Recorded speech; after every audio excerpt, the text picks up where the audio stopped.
Mini-episode 1683 of the FDH Lounge is brought to you by Sportsology, delivering unconventional columns and webcasts about sports, TV, music, movies, and more. Follow them on the web at sportsology.com. The FDH Lounge. You'll want to schedule your life around it. A long time ago, on a gloomy, wet Cleveland spring night, two men stand alone amidst the late-night drizzle. Their voices echo across the vacant station parking lot as they debate the merits of the great American radio show that have been missing for far too long. On that night, an idea was born. That idea became the FDH Lounge.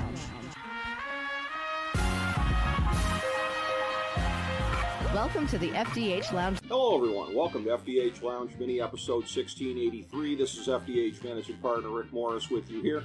And we have with us here one of our longtime contributors to the show. We consider him a part of our FDH Lounge Dignitary family at this point. From OurSportsCentral, the great football columnist Fran Stuchbury, and we are glad to get him in to do what we always do this time of year, which is to cover the bowl season. So the 2023-2024 NCAA bowl season, including the college football playoff, New Year's Six bowls. We'll get to all the things worth talking about in this segment here. Fran, a pleasure to have you in, as always, to break down one of the great segments of the year that we always do. Thanks, Rick. An absolute pleasure to break it down and give fans the complete truth.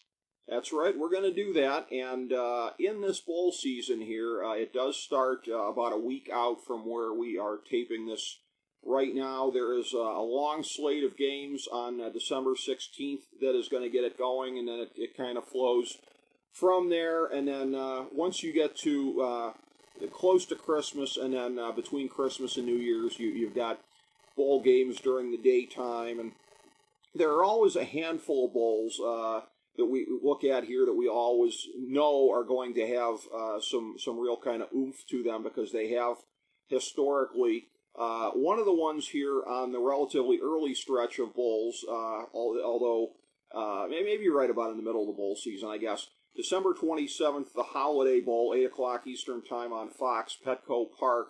It's USC against Louisville, but this is one that I think is going to lose a little bit of the luster here, because USC, of course, not going to have the star quarterback in for the game. And that's going to be a pattern that we see across a lot of the big bowl games here, with the star players sitting out. We have yet to hear that happening, say, for example, for Ohio State, but I fully expect it to happen. And it's going to take a little bit of the luster off of this one here, but Fox is still going to have, I think, one of the more interesting games of the bowl season.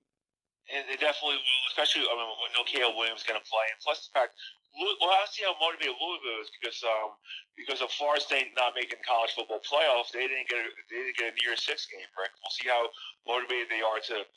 I think they'll be motivated to win that game, and USC doesn't perform bowl games well.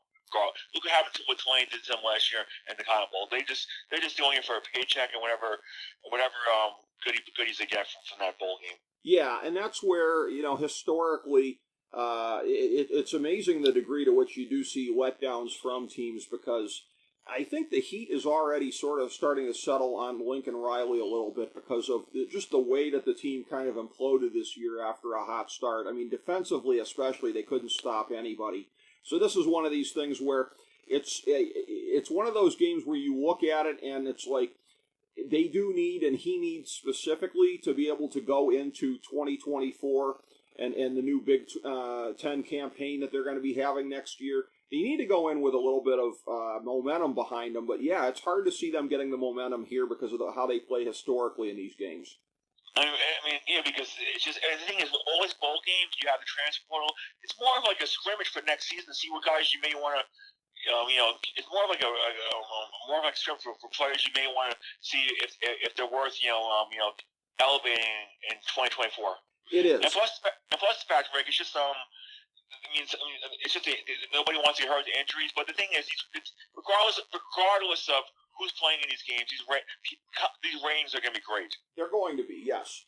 And as far as some of the handful of games that are on network TV, historically always the Sun Bowl on CBS, and that's one of those things where when they play on New Year's Eve, as they sometimes do, this year it'll be December 29th, but it's the whole thing of, like, you see the sun setting in El Paso, and, like, there's the sun going down for the last time of the year. Like, it won't be the case with it being the 29th, but it'll be the same kind of mood here with number 19 Oregon State and number 16 Notre Dame, and both teams having something to prove in this game here. Notre Dame wanting to, again, come into 2024 with a little bit better momentum, and Oregon State, which is now part of the new Pac-2, essentially, with Washington State, having a lot to prove, and a coaching situation that's very much up in the air there, so that game is going to be interesting. Two teams that are sort of ships passing in the night, it seems like. Well, the funny thing about that, Rick, is when Louisville moved to the bowl game, there was a draw for Notre Dame to. There's like 3 bowl games, and had like a random draw, and the Sun Bowl was the winner of that. So, I mean, every bowl game wants Notre Dame for fan attendance, for ratings, and then the Tony Tiger Bowl won as they were saying in the commercial.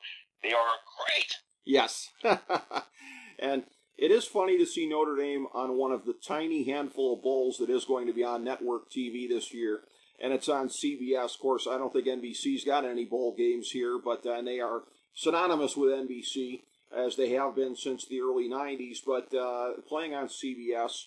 Another one of the big bowls, but this is going to be on ESPN, as it traditionally is. We talked about this last year and the last couple of years. When you're looking at, again, the bowl games that historically get some of the better matchups that are outside the realm of the New Year's Six bowls, the Alamo Bowl year in and year out seems to deliver, and so too should be the case this year. Number 14 Arizona, number 12 Oklahoma. It's going to be an exciting game. Arizona, they were terrible the past couple of years. Now they're playing much better. They're highly ranked. And Rick, my fun story about me was I covered the Expo Championship in the Alamo Dome in May, and what happened was I was on the field during media day, and then I was on the field during the postgame, and I got showered in confetti. So I'm going to be zeroing in on the Alamo Dome this year and for the rest of my life. Yeah, well, that's quite a moment to be a part of. Most of the rest of us don't get to ever experience that at any point in time, and you did. And it's always, again, to whatever degree, a triumphant situation at the end of any of these bowl games here. Teams get proclaimed the champion of such and such bowl game. As too, it will be the case in the Pop-Tarts Bowl at the Camping World Stadium in Orlando. This is another one of the matchups with top 25 teams, albeit just barely, with number 25 Kansas State in there against number 18 North Carolina State, a team that I know you're very familiar with up close. Well, Rick, I've been to 7 NC State games this year. I went to the NC State game where they humiliated North Carolina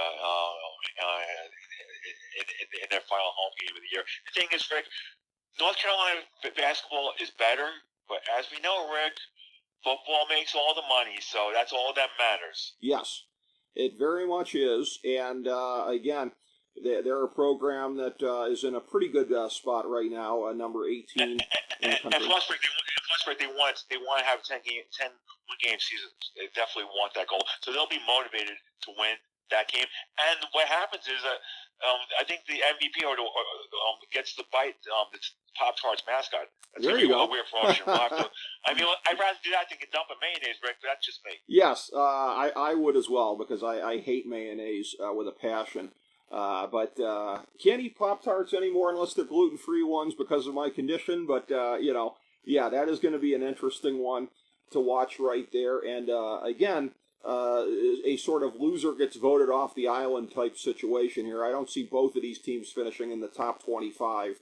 So one of them, the winner of this game, should be locked in for that, and they'll be very competitive in that sense.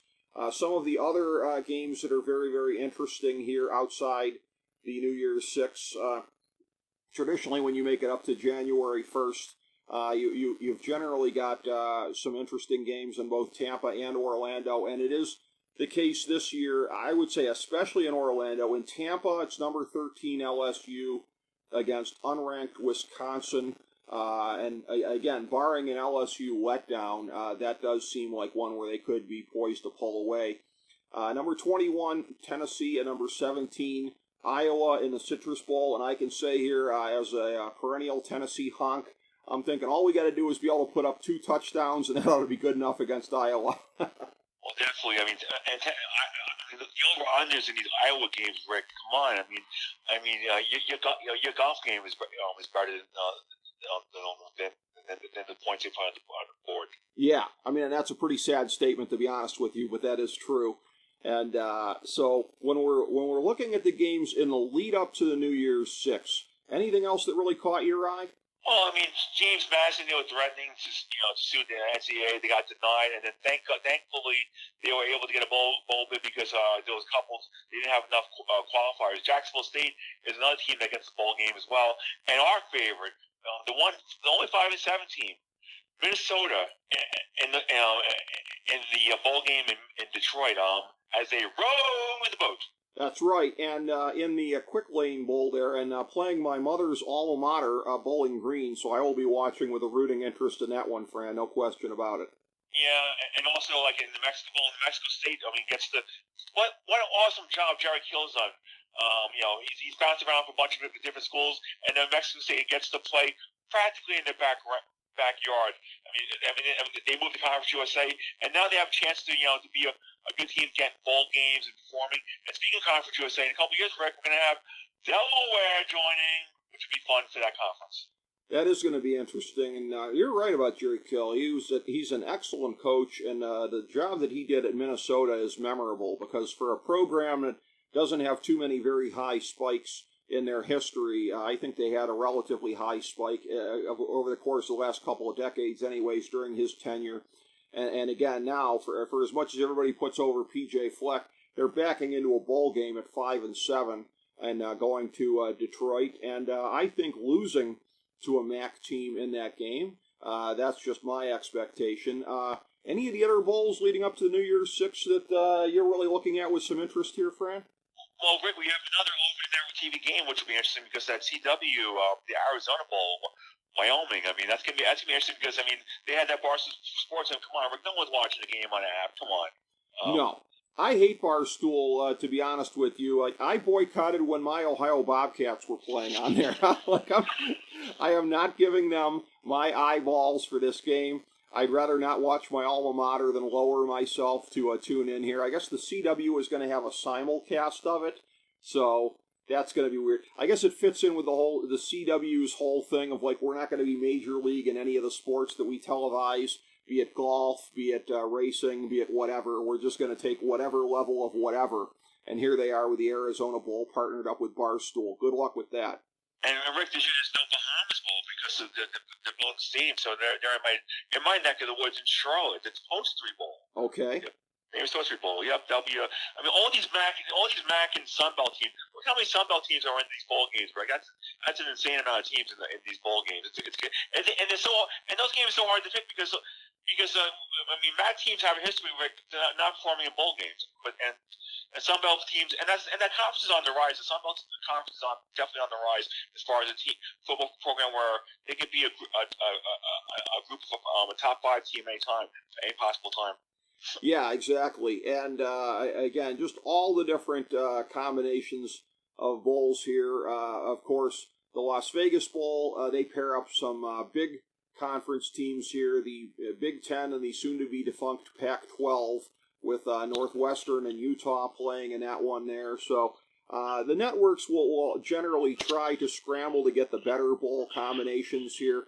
ABC with the Music City Bowl on December 29th, December 30th, albeit that's an afternoon game. Maryland and Auburn.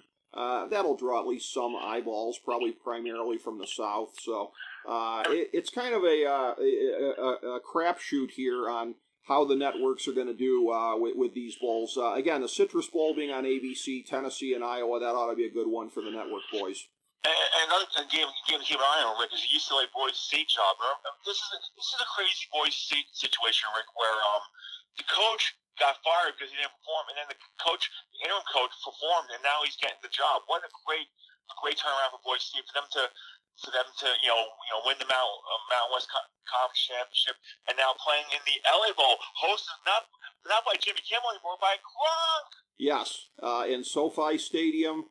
7:30 Eastern Time on December 16th, the opening day here. And the game that is kicking it all off, I would be negligent if I didn't mention my alma mater playing in that one, the Ohio Bobcats against Georgia Southern. And my pal and fellow FDH Lounge original dignitary Chris Galloway, I believe, going to be going to that one. And I'm like, dude, I'm sure you're going to have a good time in Myrtle Beach, but like, is this even a real bowl game? Like, what are we doing here? Like, this is the game we get because we couldn't beat our arch rival Miami, unfortunately. And I looked it up, Fran, and the bowl actually has existed the last couple of years. I just hadn't noticed that it had. Yeah, it definitely has existed several years. Another game to keep looking an eye out for is the Guaranteed Rate Bowl. Two teams are on the rise. Kansas and UNLV. What a job they did it. To lose after being such a bad team. Now they got a chance to be in a bowl game. Yes, and they will be playing that at one of the sites of the World Series this past year, Chase Field in Phoenix. It's interesting to see the number of games that are played in parks that are not configured for football, be it there, be it the Holiday Bowl with Petco Park, be it the Fenway Bowl, Fenway Park. Number 24 SMU versus Boston College, getting to play in their backyard and doing it real cutesy-poo with the 11 a.m. Start time on December 28th, evoking what they do on, Patriots Day, I think, when the Red Sox play the 11 a.m. game. So kind of imitating that there. And then a lead-in, ironically, to the Pinstripe Bowl. Both of those on ESPN, 2:15 Eastern Time on December 28th from Yankee Stadium, Rutgers and Miami. So you've always got a number of these bowl games that are being played now in baseball, primarily parks. Yeah, it's definitely fun, and like I said, we'll see how the bowl situation is next year with the 12-team playoff. That's for another discussion. But the thing is, right? People say there's too many bowl games. I disagree. I think it's great for the players that get to play one final game. They get a little swag bag, a little stuff, and the networks like it because even the games on the afternoon they get much higher ratings than any program ever. Plus, it's sports betting and gambling, and then ESPN has their Bowl Mania. Everyone's glued to this stuff. They're in these pools. I mean, even if they don't play for money, sometimes they do, but they're glued. They want to win, Rick. They want to beat. I mean, I'll be watching the ESPN Bowl Mania show on Sunday to get some advice from my picks to see, who I should pick in some of these games. Yeah, these are all interesting to whatever degree, to whatever varying degree, and it's worth having this year. Yeah, like for the people that want to poo-poo it, I don't agree with that at all. And one of the things that I think that's unfortunate over a course of time with the playoff has been the devaluing of the bowl games, and I fear that it's going to get worse once we go to 12 teams next year. But for the meantime, we are in the last year. We've been saying this every time we cover anything college football this year. The last year. So it's the last year before the mega expansion of the Big Ten and the SEC and the Big 12 and the wiping out of the Pac-12 as we know it. And the New Year's Six Bowls will all be subsumed into this new system, which they've been part of the playoff before. It's been the rotation. 2 out of the 6 bowls every year will be the semifinal games, but now you're going to have the other games being quarterfinal games moving forward. But this is the last year that we see them as just regular, quote-unquote, major bowl games outside of the playoff. And this part of bowl season starts December 29th, all games on ESPN. You have the Cotton Bowl with number 9, Missouri, and number 7, Ohio State, who, quote-unquote, lost Kyle McCord to the transfer portal. And as a guy who has watched a lot of Ohio State games this year and whose dad is a season ticket holder and alum, I say good riddance to Kyle McCord transferring. But nevertheless, Ohio State is going to be a team in transition in that game looking ahead to 2024. On the 30th, you have the Peach Bowl at noon Eastern Time. Number 11, Ole Miss. Number 10, Penn State. Later on, 4 o'clock Eastern Time. Boy, is this going to be interesting.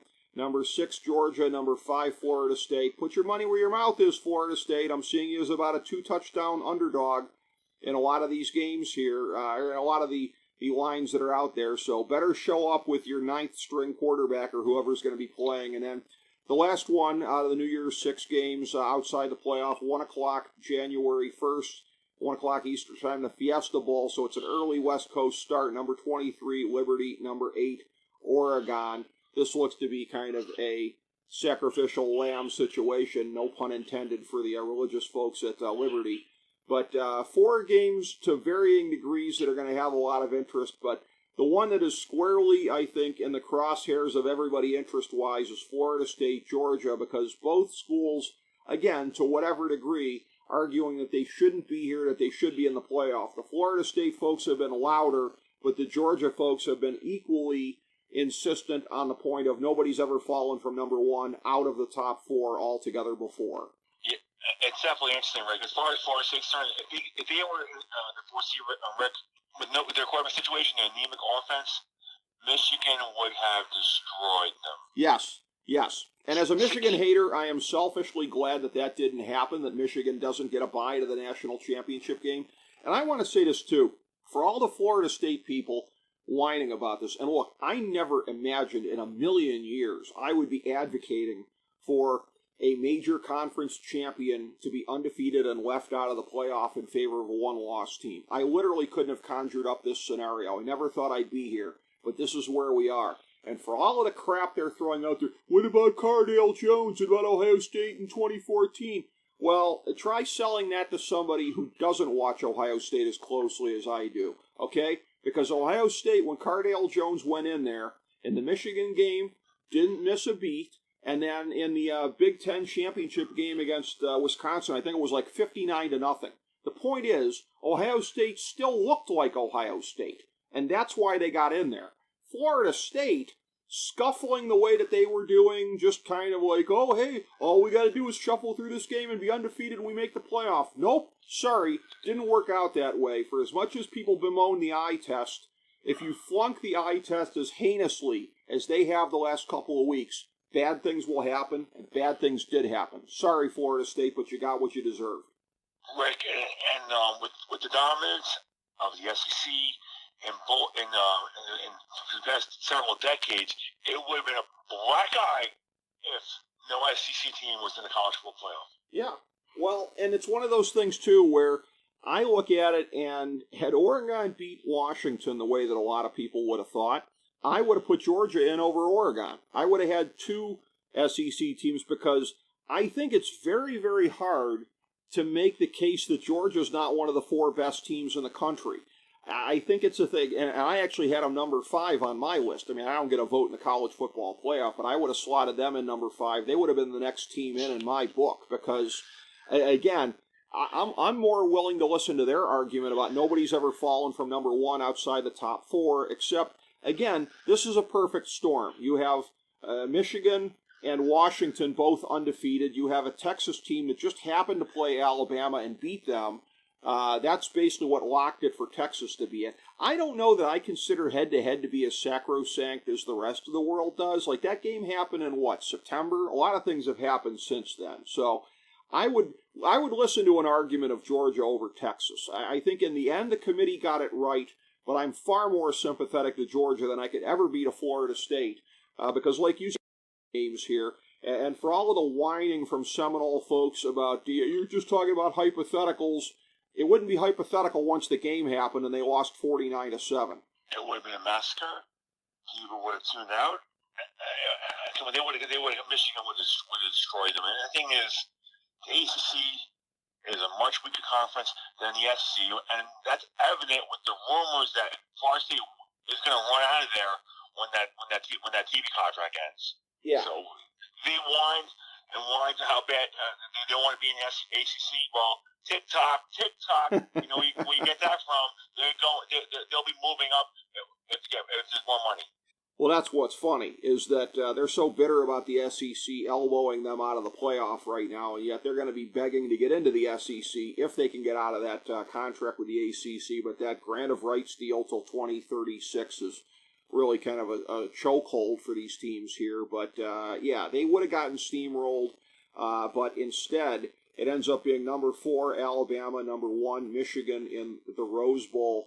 By the way, I would have put Washington over Michigan. That's just my way of looking at it here. I think Washington, having beaten Oregon twice, I think it's so weird to say strength of schedule for the Pac-12 over the Big Ten, because any other year you wouldn't say that.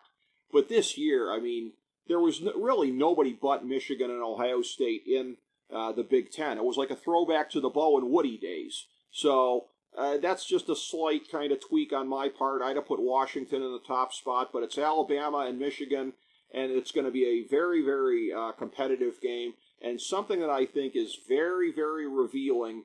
They were showing all the different rooms where they had the cameras on the Selection Sunday, and it got very quiet very quickly in the Michigan room when they showed that Alabama was number 4. They wanted Florida State desperately, and instead of getting essentially a bye week in the Rose Bowl, they've got a team that could very well come in and beat them because Alabama has won just about all the close games this year.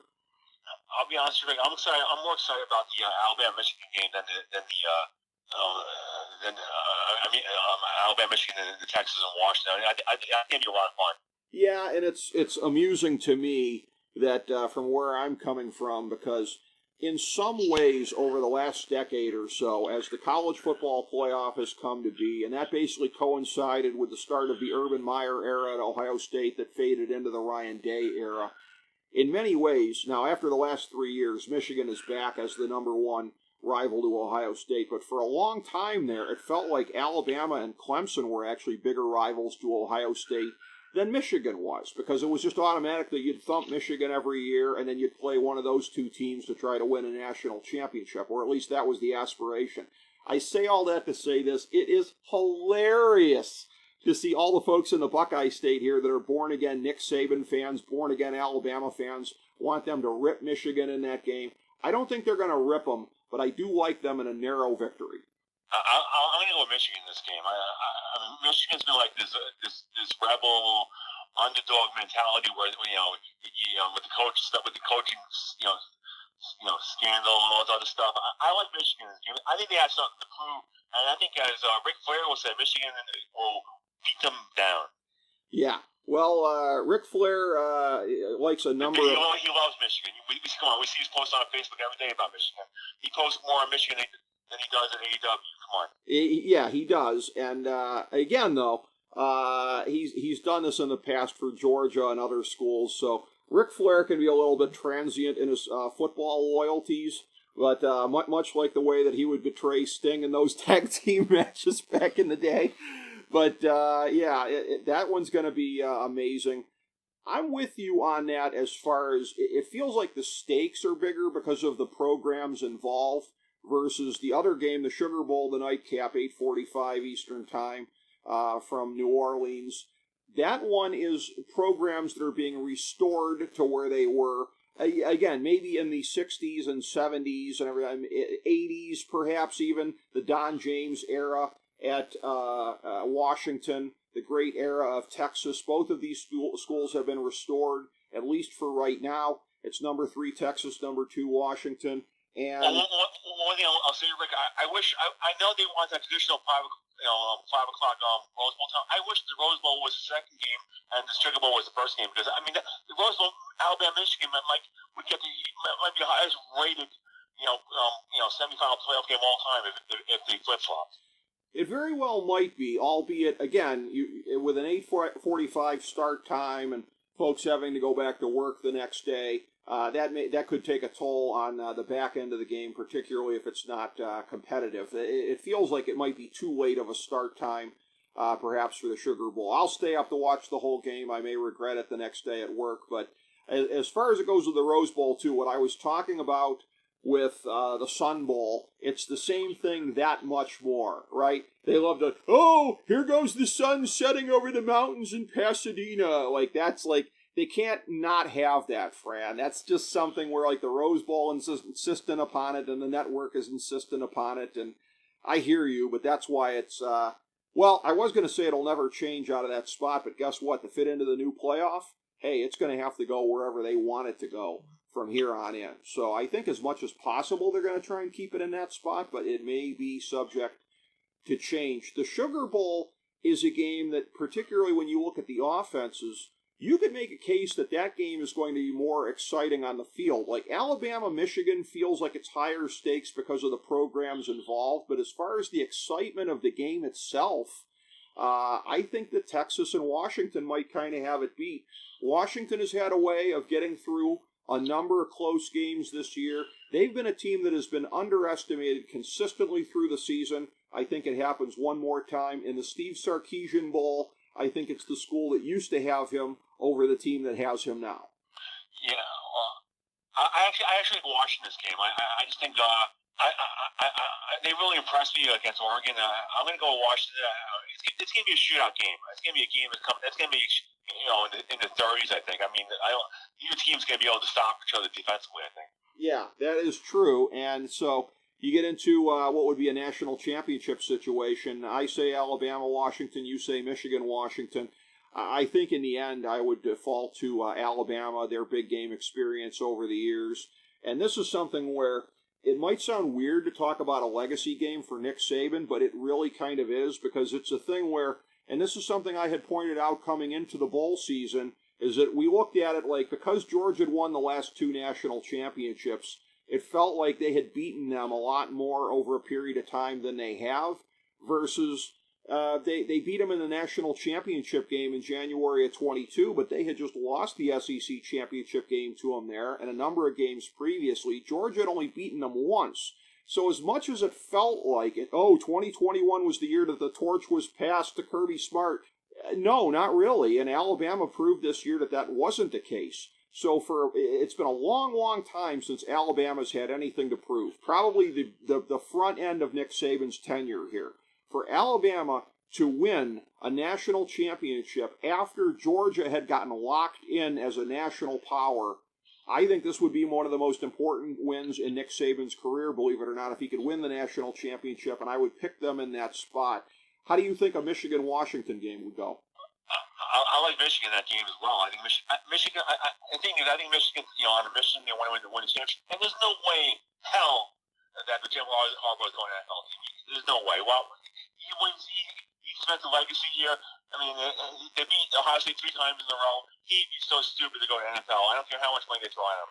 Well, that's one of those things where it looked like it was going to happen a couple weeks ago, but it looked like it was going to happen because Michigan was going to let it happen. Because, again, we've seen the Big Ten punishment. We don't know the magnitude of NCAA punishment that's coming for the quote-unquote spying scandal, but I think it's going to be substantial. But Michigan has doubled down on the whole thing of defiance and everything like that and made it their brand. Michigan has really done that. So if they're just going to double down on playing the martyr and everything like that, then whatever happens with Jim Harbaugh punishment-wise going forward, I guess from their perspective, is baked in the cake. I thought maybe they were ready to wash their hands of it because, yes, they've been very successful the last 3 years, but at what cost? You're looking at a coach that was suspended. Basically, the season was a reverse donut hole. He coached the middle games of the season while being suspended at the beginning of the end and having more to come next year. But I agree with you. I think the Michigan administration has doubled down, tripled down, quadrupled down on defiance, and I think that starts with staying with Jim Harbaugh and making him a big money offer. I went from thinking he'd be out the door weeks ago to agreeing with you at this point. Yeah, I think that's definitely the case, Rick. It's going to be an exciting bowl season. And Rick, one thing I think I want to tell the listeners, I think after this bowl season, we're going to, sometime in January, we are going to do our first ever bowl game breakdown on semifinal games, championship, and any other bowl games that require attention. Because the thing is, Rick, with these bowl matchups, there will be some compelling games that will be fun and entertaining to watch. There'll be some surprises that happen. There'll be some star players performing. So that'll be a fun treat for guests, as well as another show on breaking down the coaching changes in college football and saying, will Jimbo Fisher ever work the rest of his life, after getting $78 million, or he's just going to be on a yacht the rest of his life? We'll find out in January. Absolutely, yes. We're going to have a lot to recap as we go through here, and we will be doing a lot of recapping here and looking ahead to 2024. You're absolutely right in that regard. We're going to get to all of that. A pleasure, as always, Fran Stuchbury from the great OurSportsCentral. Seeing your work there, always a pleasure and always great having you on the show. Thank you so much for being here, Fran. Thanks, Rick. It'll be a pleasure in a month from now to break it all down. Yes, we'll be doing that. We'll be getting into it come January here. And again, thank you, Fran, and thank you, everybody, for joining us for FDH Lounge Mini Episode 1683.